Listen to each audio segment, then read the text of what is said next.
안녕하세요. 저는 핸드메이드 제품을 판매하는 사업을 하는 50대를 바라보고 있는 여자입니다. 결혼을 하고 출산을 하며 저는 제가 단 한 번도 사업을 하게 될 거라고 생각해 본 적이 없었는데 정신을 차리고 보니 꽤 안정된 사업을 운영하는 사장님이 되어 있더군요. 사람 운명이란 게 참 신기하지 않나요? 오늘 제가 사연열차 애청자분을 찾아뵙게 된 건 다름 아닌 저의 자존감이 바닥을 치던 시절이 있었던 답답한 제 결혼 생활 이야기를 들려드리기 위해서인데요. 큰 용기 내어 사연을 보내니 다들 많은 응원 부탁드립니다. 그러면 이야기 시작해 볼게요. 저와 남편은 소개팅으로 만나게 되었습니다. 사실 처음엔 저뿐만 아니라 남편 역시 서로를 마음에 들지 않아 했어요. 그랬기에 저흰 주어진 음식을 먹으면서 적당한 예의만 지키고 다음 만남을 기약하지는 않았죠. 그런데 제가 실수로 남편의 휴대전화를 가지고 오게 되었고 그 바람에 의도치 않던 두 번째 만남을 가지게 되었어요. 격식 차린 차림이 아닌 운동복 차림으로 가진 두 번째 만남.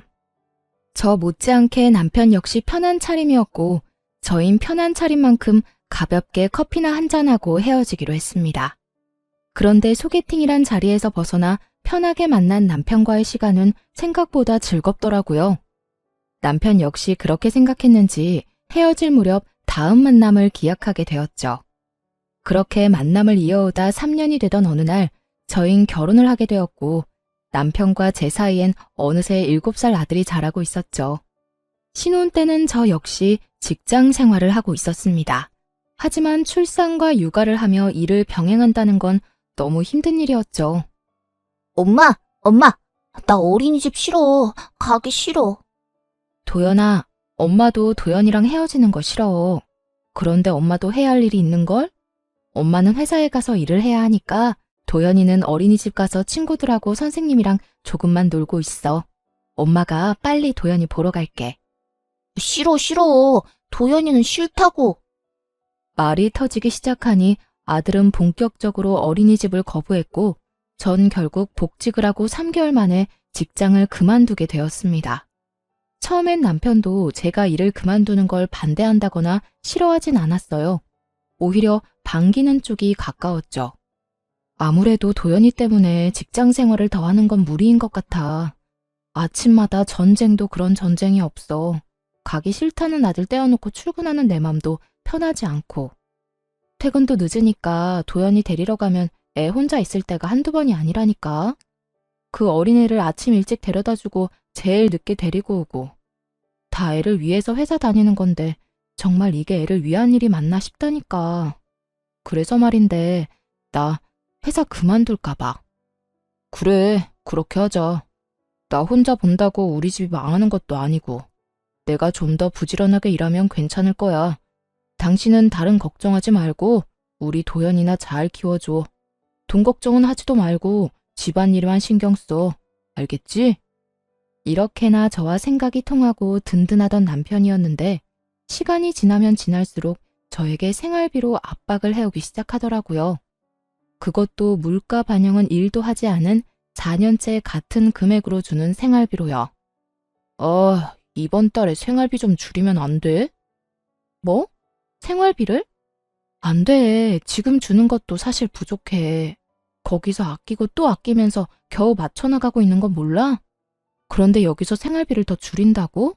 안 돼. 절대 안 돼. 나도 힘들어서 그래. 요즘 회사 사정도 안 좋아서 연장 근무하는 것도 눈치 보이고. 그러지 말고 당신 다시 일자리 알아보면 안 돼? 나 혼자선 도저히 힘들어서 안 되겠어. 요즘같이 힘든 시기에 내가 취업이 되겠어? 하여튼 알아는 볼게. 그래도 큰 기대는 하지 마. 나한테 취업 가지고 부담을 주지 말란 말이야. 알겠어. 내가 부담을 주면 또 얼마나 준다고. 천천히 시간을 가지고 기다릴 테니까 노력이라도 해봐. 그렇게 전 취업을 준비하게 되었고 제 예상대로 그건 쉬운 일이 아니었죠. 경력 단절에다가 아기 엄마. 그 어느 회사에서도 선호하는 사람은 아니었고 취업을 준비하며 저의 자존감마저 바닥을 치게 되었습니다. 예전엔 다른 회사에서 이직을 권할 만큼 능력 있는 사람이었는데 이젠 어디에서도 환영받지 못하는 사람이 되었다는 생각에 자존감은 급속도로 바닥을 치게 되었죠. 그러는 와중에 그 어떤 압박도 부담도 주지 않겠다는 남편은 그 호언장담이 무색하게 그렇지 않아도 바닥인 제 자존감을 더욱 바닥치게 했습니다. 면접은 어떻게 됐어? 오늘 근처 회사에 면접 보러 간다고 했잖아. 그런데 그게 안 될 것 같아.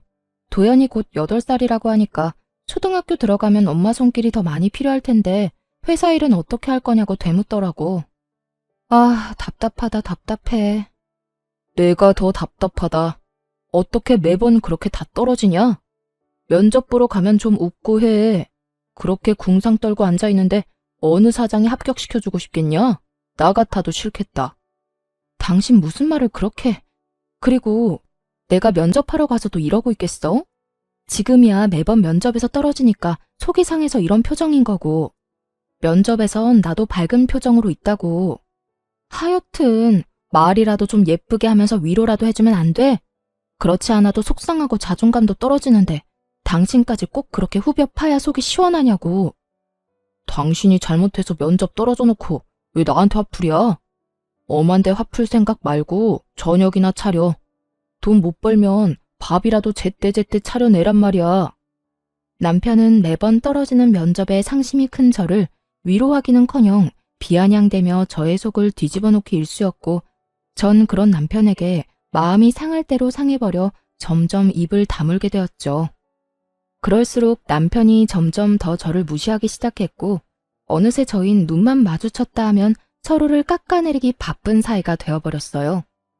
이번에도 떨어졌지? 물어 뭐해. 아무 말 안 하고 있는 거 보면 100% 떨어졌겠지. 하긴 나 같아도 당신 같은 아줌마는 안 쓰겠다. 나 같은 게 어때서? 당신 진짜 말 그따위로밖에 못해?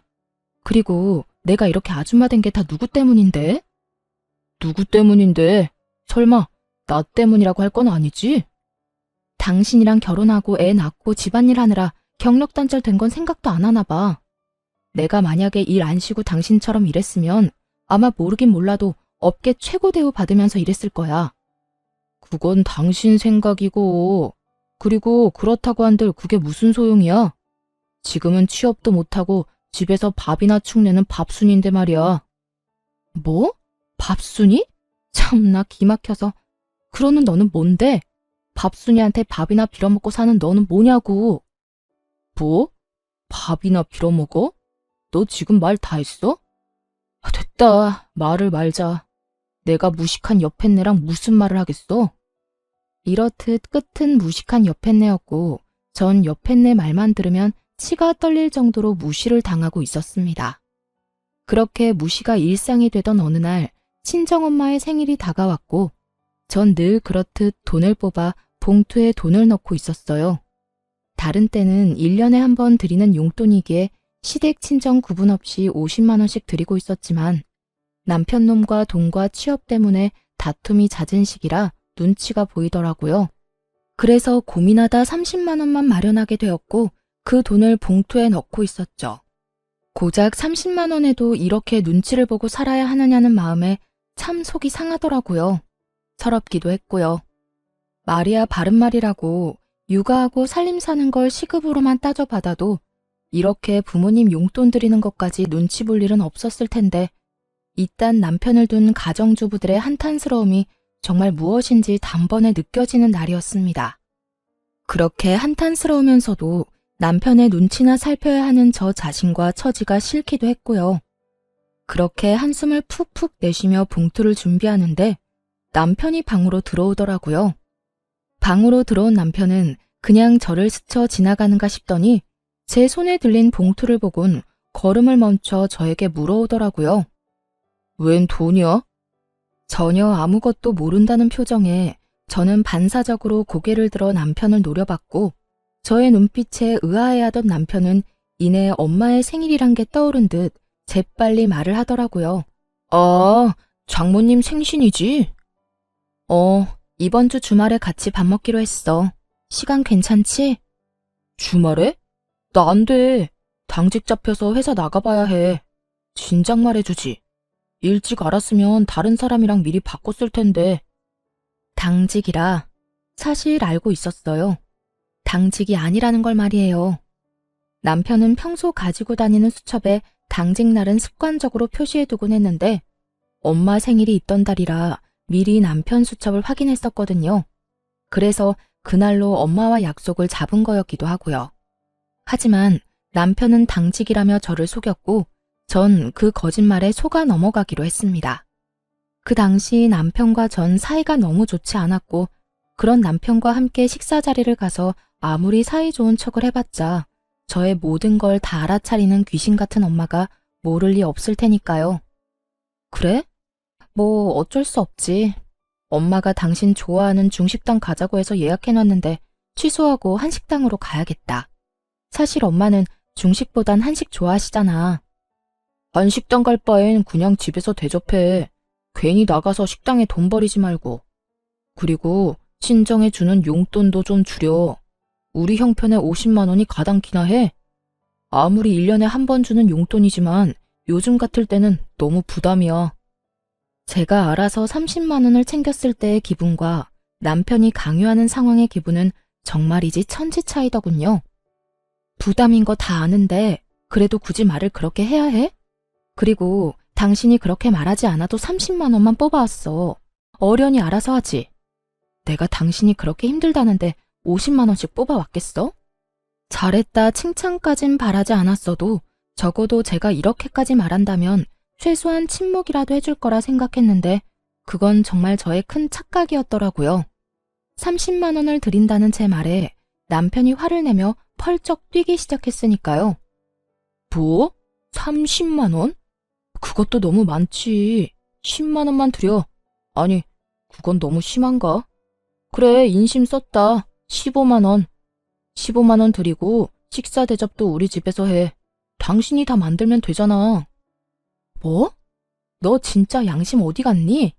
20만 원도 아니고 15만 원? 너 진짜 치사하게 이럴 거야? 다른 것도 아니라 우리 엄마 생일이야. 1년에 한 번뿐인 생일. 그런데 뭐? 15만 원? 생일 그게 별거야? 매년 오늘 생일 다 형편에 맞춰서 해드리면 되는 거야. 자식 힘들다는데 설마 더 달라고 하시기야 하겠어?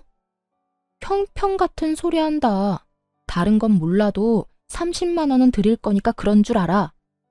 저는 고함을 꽥 질러버렸고 남편은 그제야 좀 심했다 싶었는지 머리를 긁적이며 아무 말도 하지 않더라고요.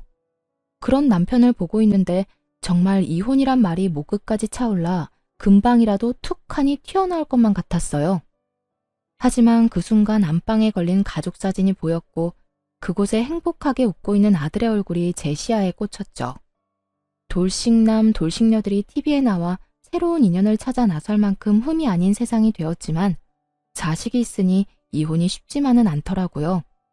특히나 곧 입학을 앞두고 있는 아들에게 아빠를 빼앗을 순 없는 노릇이기도 했고 무엇보다 그대로 이혼을 했다간 제 능력 부족으로 아들을 보지 못하고 살 것이 뻔했기에 전 참고 또 참으며 말을 삼킬 수밖에 없었습니다. 그렇게 울분이 담긴 봉투를 챙겨 엄마를 만났고 제 계획대로 엄마를 한식당에 모시게 되었죠. 고급 한식당이 아닌 그저 평범한 식당이었지만 엄마는 참 기뻐하시더라고요. 딸밖에 없네. 엄마 생일이라고 외식도 시켜주고 말이야. 에이, 엄마, 그런 말 하지 마. 더 좋은 곳에 모시고 싶었는데 미안해. 내가 취업만 하면 엄마 좋은 데 모시고 가서 거하게 대접할 테니까 그때까지 건강하기만 하셔요. 생신 축하해요. 그래, 고맙다. 요즘 많이 힘들지? 젊은 사람들도 취업이 힘들다고 난리던데 넌 더 힘들겠지. 그래도 너무 낙담하지 말고, 알겠지? 난 괜찮으니까 너무 걱정하지 마. 얼른 먹자. 나 배고파. 그렇게 식사 자리가 끝나고 계산을 하려는데 엄마가 미리 계산을 해버렸다고 하더라고요. 아마 힘든 딸에게 부담이 될까 화장실 가는 척을 하시며 미리 계산한 듯 했어요. 그것까지도 마음이 너무나도 속상했는데 집으로 돌아와 가방을 정리하던 저는 그 자리에 주저앉아 펑펑 울고 말았습니다. 제 가방 속엔 제가 엄마에게 드렸던 봉투가 고스란히 들어있더라고요. 30만 원이 아닌 100만 원이 든 돈 봉투가요. 봉투 안엔 짧은 편지 한 장도 있었는데 엄마는 연신 취업에 실패하는 딸이 안쓰러워 좋은 옷이나 한 벌 해입을 하며 돈을 넣어뒀다며 나중에 잘 되면 다 갚으라는 내용이었어요. 그날 밤 그 돈 봉투와 편지를 안고 얼마나 울었는지 모릅니다.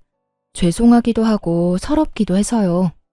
전 그 100만 원 봉투를 보며 다시 태어나기로 다짐했고 취업 대신 100만 원을 발판 삼아 다시 한번 큰 용기를 내기로 했죠. 제가 낸 큰 용기는 사업이었어요. 처녀 때 제가 하던 일은 다름 아닌 보석 디자이너였는데 보석을 디자인하던 그 당시에도 전 머리핀에 관심이 많았어요. 그래서 전 제가 제일 잘할 수 있으면서도 좋아하는 일로 새로운 도전을 해보기로 했습니다. 그간 가정주부로 산 세월이 얼만데 그 흔한 비상금 한 푼이 없더라고요. 얼마나 악착같이 가정에만 충실하게 살았는지 기특하다는 생각보단 멍청했다는 생각만 들었어요.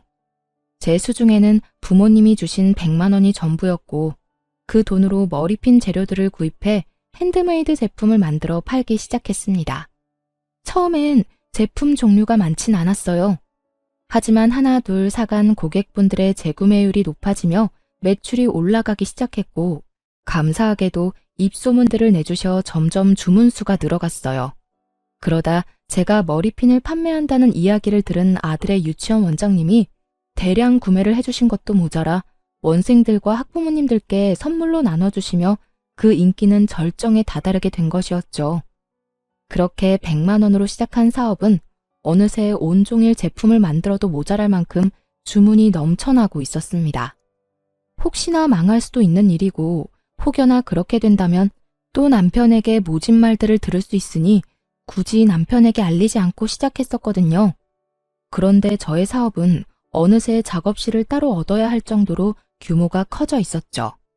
그렇게 몸도 마음도 바쁜 사이 시모의 생일이 다가왔고 저 역시 남편과 마찬가지로 참석조차 하고 싶지 않았지만 그랬다간 또 무슨 불호령이 떨어질지 모르는 일이니 참석하게 되었어요. 여보, 어머님 용돈 준비했어? 안 했으면 내가 은행 간 김에 뽑아올까? 아니야. 내가 준비했어. 그래? 식당 예약도 당신이 했다고 했지? 웬일이래? 평소에 귀찮다고 신경도 안 쓰던 사람이. 어디 예약했어? 집에서 가까워? 어딘지 말하면 당신이 다 알아. 그냥 당신은 내가 운전하는 차 타고 가서 밥만 맛있게 먹고 오면 돼. 얼른 가자. 이러다 늦겠다. 남편은 평소와 다르게 시모 생일 준비를 혼자 다 한 상태였고 그런 남편이 저는 이상할 수밖에 없었습니다.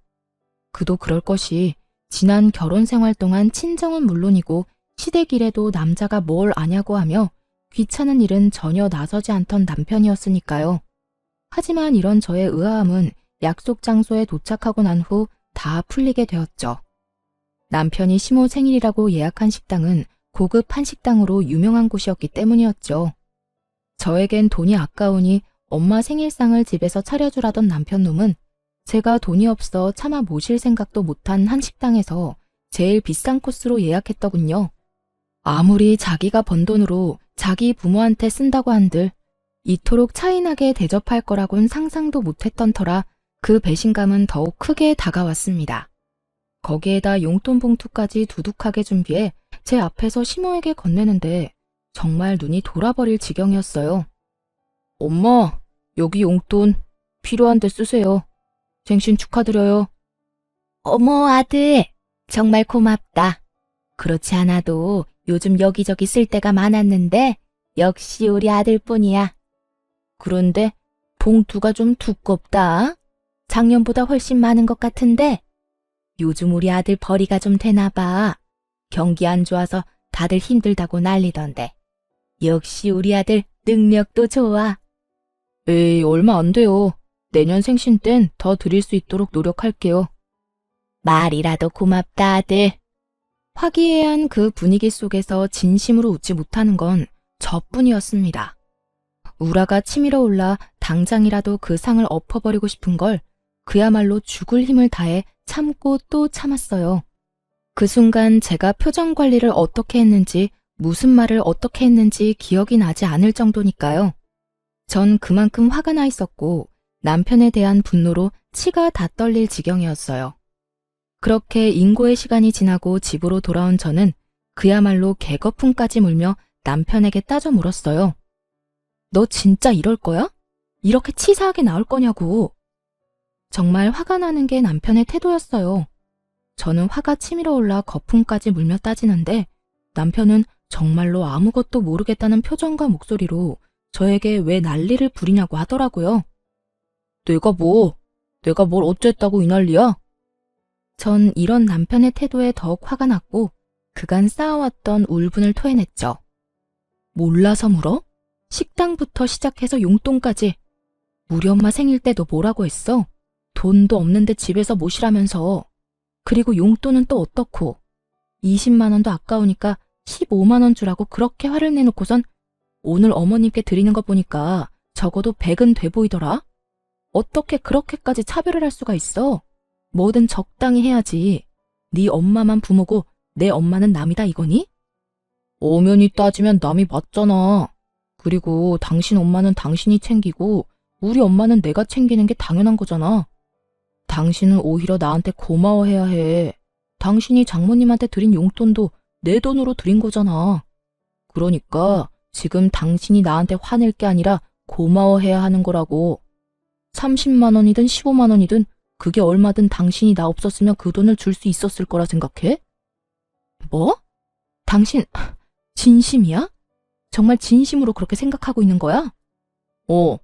그리고 더 솔직하게 말하면 나 사실 당신 집에 돈 주는 거 아까워.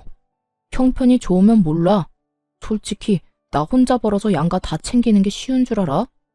솔직한 심정으론 처가에 주는 돈 우리 집에 다 주고 싶다고. 이렇게 말하는 남편 놈을 보며 더는 대화할 필요가 없다는 생각이 들더군요. 매번 형편 타령하는 것도 어이가 없었고요. 저희요, 서울에 자가 있습니다. 그것도 대출 하나 없는 저희 집이요. 결혼할 때 정확히 반반으로 해서 마련했고, 그래서 명의는 공동 명의였죠. 남편의 월급이 적은 것도 아니었고, 적금, 생활비, 남편 용돈 등등 다 내고도 어느 정도 여유 있다는 거 저도 다 알고 있는데 그놈의 형편 타령에 입이 마르지 않는 지경이니 제가 얼마나 어이가 없겠어요. 오죽했으면 그냥 내가 자기 돈 쓰는 것이 꼴 보기 싫다고 하는 것이 도리어 남편이 덜 미울 것 같은 심정이었어요. 전 끊임없이 치사하게 구는 남편에게 이렇게 말했어요. 그래, 알겠다. 그러면 앞으로 당신 집은 당신이 챙겨. 내 집은 내가 챙길 테니까. 불만 없지? 불만? 불만이 왜 있겠냐? 나야 당연히 고맙지. 너 분명 네 입으로 그랬다. 각자 집은 각자 챙기기로. 남편은 각자 집을 챙기게 된다면 누구 손해가 큰지 전혀 알지 못하는 듯 하더군요. 하긴 제가 생색내는 사람도 아니었고 시댁의 제사부터 시작해서 명절까지 전 그 누구의 도움도 받지 않고 혼자 해냈고 때론 남편도 없이 혼자 가서 음식 준비에 마무리까지 혼자 다 해낸 것이 한두 번이 아니었으니까요. 그것뿐인가요? 제 시모 쉬운 사람 아닙니다. 틈만 나면 전화가 와서 이런저런 잡일 다 시켜대는데 그게 얼마나 사람 미치게 하는지 남편은 전혀 알지 못하겠죠. 그런 모든 일들에서 해방시켜준다는데 제가 마다할 이유는 없었고 전 다시 한번 정확히 각자의 의미를 짚어주었죠. 그래, 알겠어. 앞으로 나 당신 집에 발길도 안 할 거야. 각자 집 챙긴다는 거엔 제사, 명절, 생신 다 포함되는 거 알지? 난 이 시간 이후부터 그 모든 걸 다 챙기지도 참석도 안 할 테니까 그런 줄 알아. 아, 물론 당신도 안 챙겨도 돼. 우리 집은 내가 알아서 챙길 테니까. 막상 제가 참석도 안 한다고 하자 남편은 잠시 멈칫하는 듯 했지만 친정에 쓰는 돈이 너무나도 아까운지 이내 알겠다며 약속 꼭 지키라고 하더군요. 그렇게 저흰 한 집에서만 사는 남보다 못한 부부 사이가 되었고 그렇게 시간은 흘러 아이가 초등학교에 입학을 하게 되었습니다. 제 사업은 완전히 자리를 잡게 되었고 매출은 월 1,000만 원이 되는 달이 늘어가고 있었죠. 능력이 된다는 건 참 좋더라고요. 아들의 작아진 운동화를 애써 모른 척할 필요도 없었고 20년째 쓰고 있던 친정의 세탁기를 바꿔주는 것도 걱정도 무리도 할 필요도 없이 할 수 있었으니까요. 30만 원을 주고 100만 원을 받아왔던 죄송했던 지난 생일과는 달리 엄마의 생일 선물로 500만 원을 드렸던 그날 엄마도 울고 저도 울었습니다. 그렇게 제가 눈물로 행복한 날들을 보내는 사이 또다시 시모의 생일이 다가왔어요. 저희가 각자 집은 각자 챙기기로 한 후 처음 맞는 시모의 생일이었죠. 저는 약속한 대로 그리고 제가 선언한 대로 시모 생일은 신경 쓰지도 않았고 그랬기에 참석도 하지 않았습니다. 그 대신 전 엄마를 모시고 그때 시모의 생신날 갔던 저에겐 돈이 없어 차마 엄마를 모시고 가지 못했던 그 한식당에 가게 되었죠. 엄마와 전 가게에 들어서 예약한 룸을 향해 걸어 들어가는데 그곳에 남편과 시댁 식구들도 왔더군요. 혹시나 하는 마음이 있긴 했지만 같은 시간대에 만나게 될 거라고는 생각도 못했는데 이를 어쩌나 했어요. 하지만 다행스럽게도 남편을 제외한 시댁 식구들은 저를 보지 못했고 저를 발견한 남편만이 저와 눈이 마주치게 되었죠. 전 그런 남편을 무시한 채 재빨리 엄마를 모시고 룸으로 들어가 버렸고 그런 저의 태도에 화가 난 남편이 저를 주차장으로 불러내더군요. 왜 오라가라 난리야. 엄마랑 같이 온 거 못 봤어? 엄마 혼자 두기 그러니까 할 말 있으면 얼른 해. 너 진짜 이럴 거야? 휴대전화도 끄고 뭐 하느라 우리 엄마 생일에 얼굴도 안 내비친다 싶었더니 네 엄마랑 여기까지 밥 먹으러 왔어? 당신이 그러고도 며느리야? 어떻게 며느리가 시어머니 생일에 참석도 안 할 수가 있냐고. 이거 왜 이래? 우리 약속 잊었어? 각자 집 각자 챙기기로. 당신 그래서 우리 아빠 생일도 참석조차 안 했던 거 기억 안 나? 지난달 친정아빠 생일에 자신은 참석하지 않고 돈도 쓰지 않아도 된다며 신나서 콧노래까지 부르던 것이 기억이 나지 않는 것 같아 콕 집어주었죠. 제 말에 남편놈은 그제야 생각이 난 건지 얼굴까지 붉히며 저를 노려보더군요. 그렇게 보면 어쩔 건데 다 당신이 자초한 일이야. 그러니까 나한테 여기서 괜한 시비 걸지 말고 들어가서 네 가족들이랑 시간 보내. 제 말에 할 말이 없어진 남편은 씩씩거리는가 싶더니 저에게 손을 내밀더니 이렇게 말했어요. 내놔, 내 카드. 뭐? 내 카드 내놓으라고. 당신 여기 내 카드로 결제하려고 했지? 그런데 어쩌냐? 나는 내 돈으로 당신하고 당신 가족 배불려 줄 생각 전혀 없는데.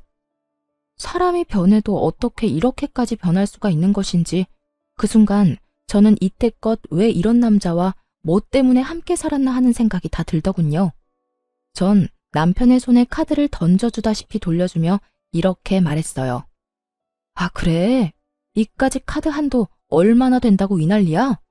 이딴 카드 쓸 일도 없고 앞으로도 줄 필요 없으니까 당신이 다 해. 이걸로 사랑하는 당신 가족 밥이나 사주면 되겠네.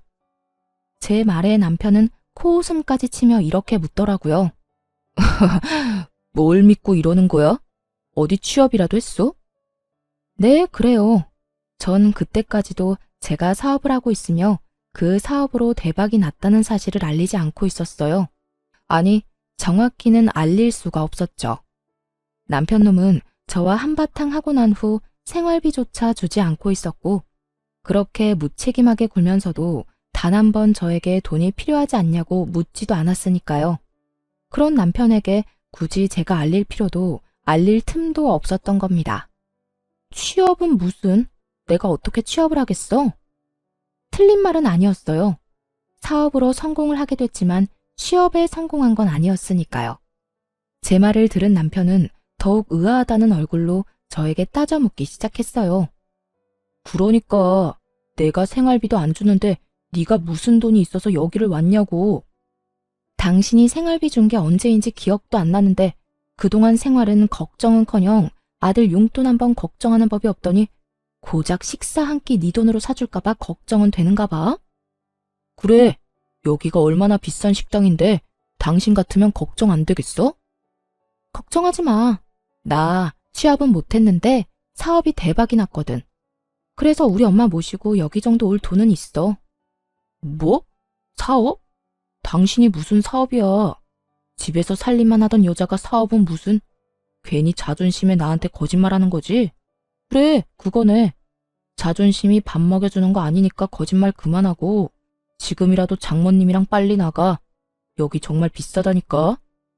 제 말은 전혀 믿지 못하고 행여나 자신에게 빈대라도 붙을까봐 벌벌 떠는 남편을 보며 비로소 오늘이 그날이구나 싶더라고요.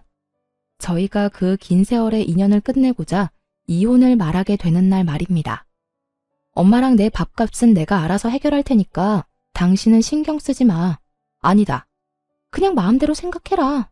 그리고 만난 김에 이야기 나누게 된 김에 한마디 더 할게. 우리 이혼하자. 그래도 함께한 세월이 10년인데 이혼을 고하는 제 목소리는 제가 느끼기에도 소름 끼칠 정도로 무미건조하더라고요. 오랜만에 만난 지인에게 다음에 만나면 밥이나 먹자고 하며 건네는 말투. 그 이상도 그 이하도 아닌 아무런 감정도 담지 않은 목소리였어요.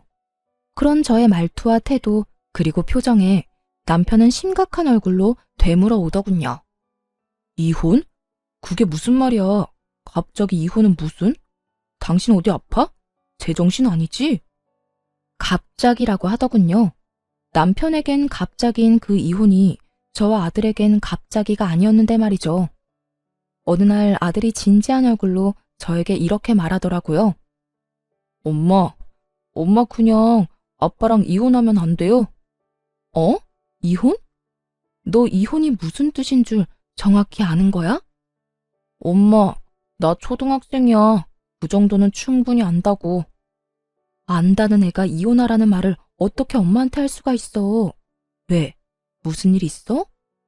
아들은 이유를 말하지 않았고 전 그저 남편과 아들 사이에 제가 모르는 무슨 일이 있겠거니 했어요. 제 눈에는 어리게만 보이는 고작 초등학생인 아들의 입에서 나온 말이었으니까요. 하지만 아들은 끊임없이 저에게 이혼을 말해왔고 어느 날은 그 이유를 말해주더군요. 엄마가 행복해 보이지가 않아요. 나하고 있을 땐 엄마가 웃기도 하고 행복해 보이기도 하는데 아빠와 함께 있을 땐 엄마가 행복해 보이지 않아요. 그러니까 그냥 이혼하면 안 돼요? 정신이 번쩍 들더라고요.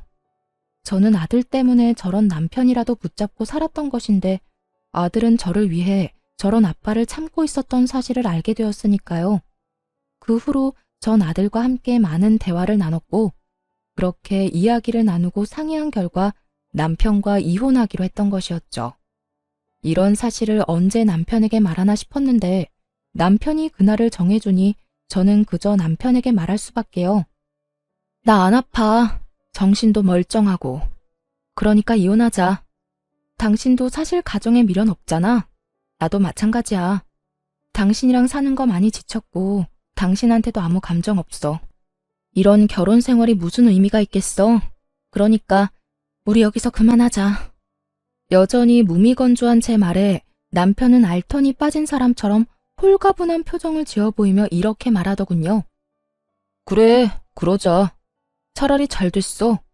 나도 괜한 너 그렇게 구질구질하게 사는 거 보기도 싫었고 다 내 탓인 것 같은 마음에 죄책감 느끼는 것도 싫었어.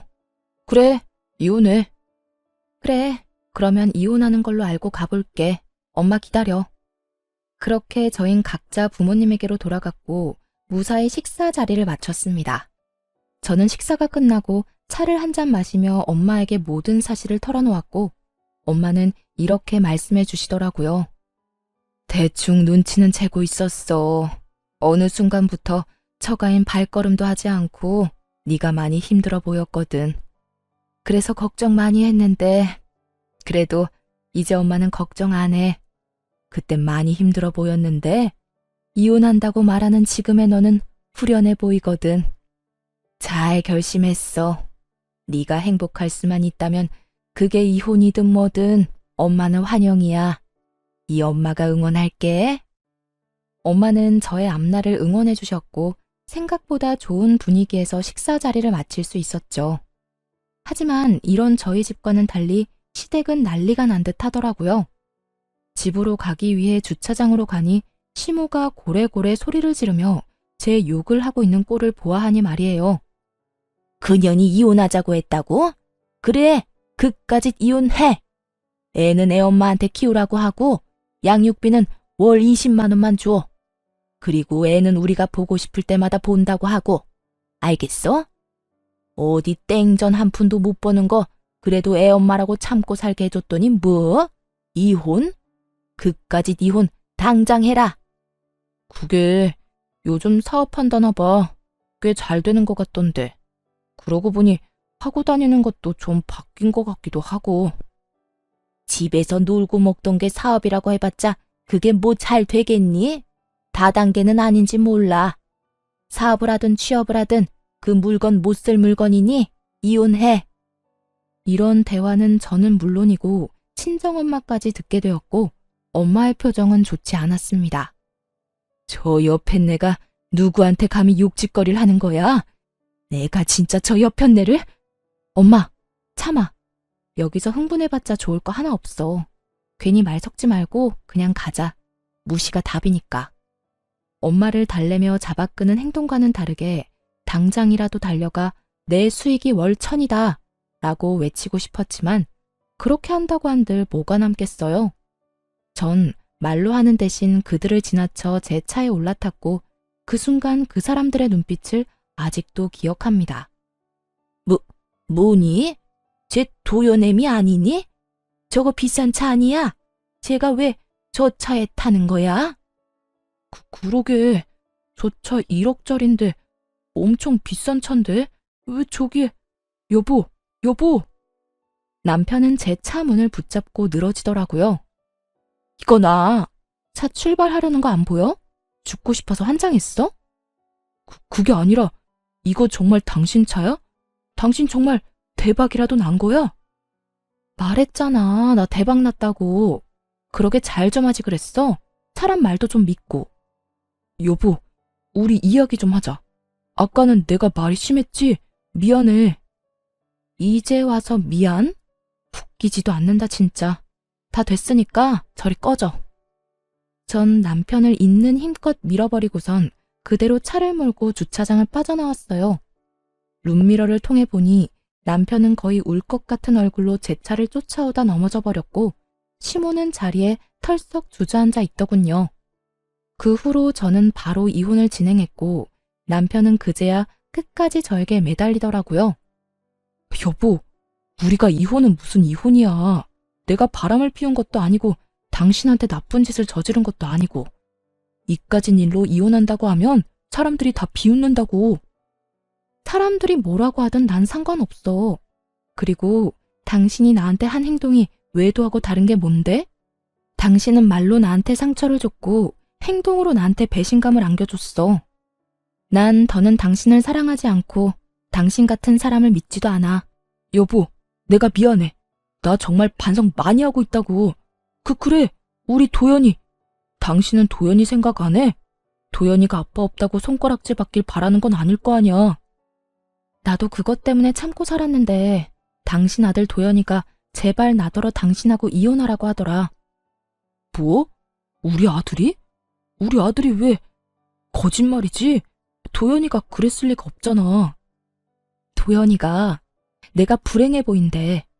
당신이랑 있는 내가 행복해 보이지 않아서 차라리 이혼했으면 좋겠다고 하더라. 애가 그런 생각을 할 때까지 당신은 뭐 했냐? 도대체 뭘 했길래 내 아들이 나한테 그런 말까지 하게 만들었냐고. 충격적인 진실 앞에 남편은 할 말이 없는 듯 가만히 있더라고요. 오만 생각이 남편의 머릿속에 오가는 것 같기도 했고요. 우리 아들, 나 이혼하고 나면 당신 보고 싶지도 않대. 그러니까 그런 줄 알고 이혼 준비해. 남편은 이런 제 말에도 아무 말도 하지 않고 돌아갔고 그렇게 이혼은 진행되었습니다. 재산 분할이 제일 걱정이었는데 긴 세월 남편이 생활비 한 번 주지 않았고 양육에도 무관심한 태도에서인지 모든 것은 저에게 유리한 조건으로 끝이 났고 양육권 역시 아들의 뜻에 따라 당연히 제가 가지게 되었어요.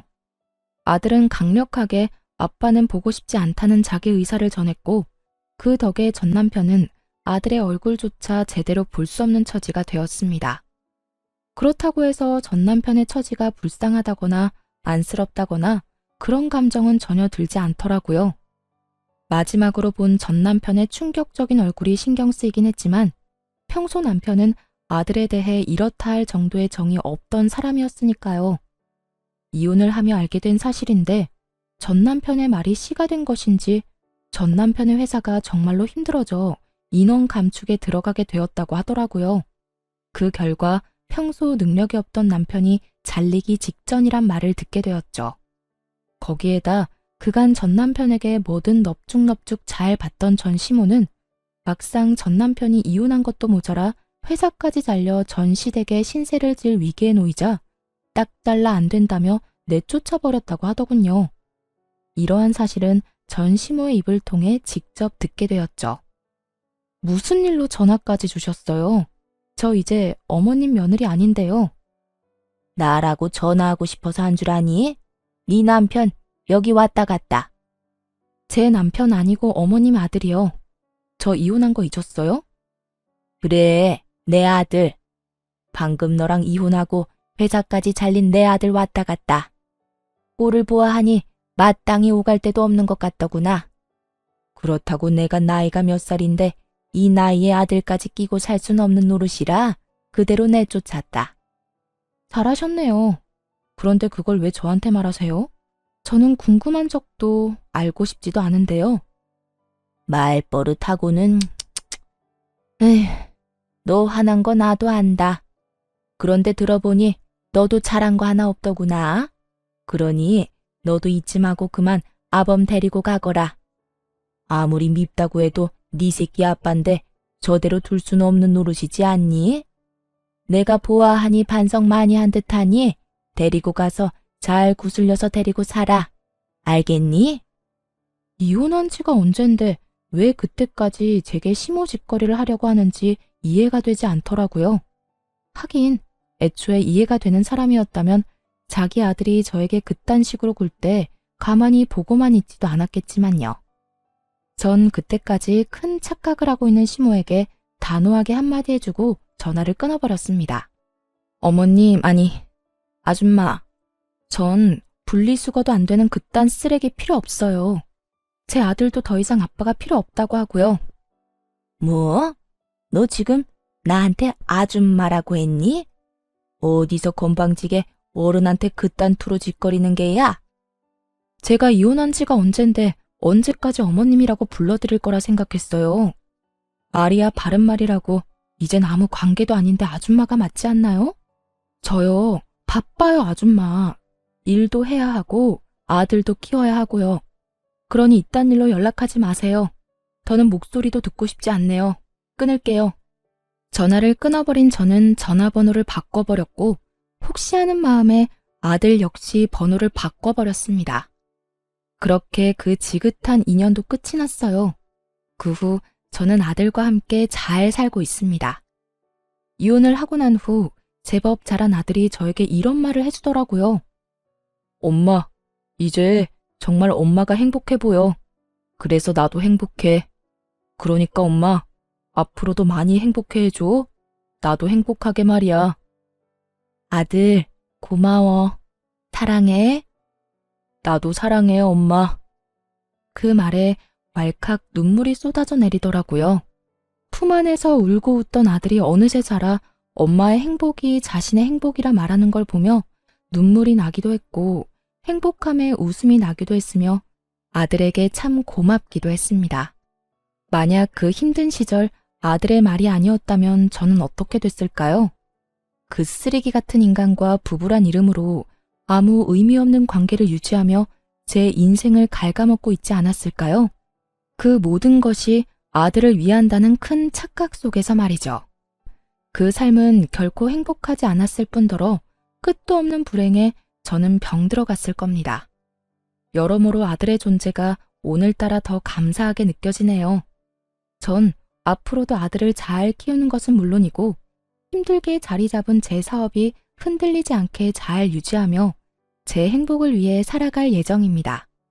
제가 행복해야 아들 역시 행복하다고 하니 부지런히 행복해 보려고요. 때론 혼자인 것이 이겨낼 수 없을 정도로 힘이 드는 날이 오겠지만 둘이어서 외로울 때보단 그게 뭐든 덜 힘들지 않겠어요? 전 그게 뭐가 됐든 이겨낼 자신이 있거든요. 이로써 저의 긴 사연도 끝이 났네요. 저는 이혼을 마음먹기 전까진 이런 것도 이혼 사유가 될 수 있나 하는 걱정을 많이 했던 것 같아요.